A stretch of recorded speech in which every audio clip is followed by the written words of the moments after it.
Il y avait eu des nuits heureuses, des nuits de caresses et d'amour, toute considération morale mise à part.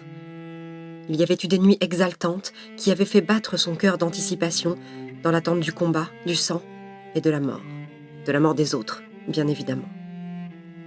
Il y avait eu des nuits ennuyeuses, des nuits de garde, de ronde, de surveillance, honorables, respectables, mais ennuyeuses.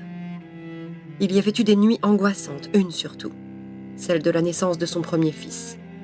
Il était resté auprès de sa sœur 16 heures durant, priant les dieux auxquels il n'avait jamais cru de la laisser en vie. Il y avait eu une nuit horrible, épouvantable, glaçante, qui avait fait de lui ce qu'il était à présent et resterait à jamais dans l'esprit des hommes de son temps et des temps à venir.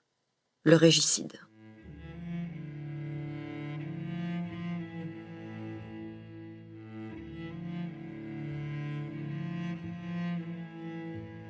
Cette nuit, 17 ans auparavant, avait scellé le sort de Jaime Lannister et l'avait condamné à un hiver intérieur que personne ne pourrait jamais comprendre.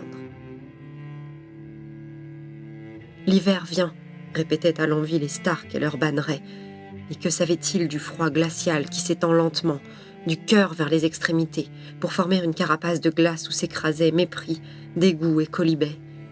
Comment pouvait-il s'imaginer que l'arrogant, l'insouciant, le cynique Jaime Lannister avait choisi de sacrifier son honneur pour sauver le septuaire de Baelor, le donjon rouge et jusqu'à la population de Culpicier?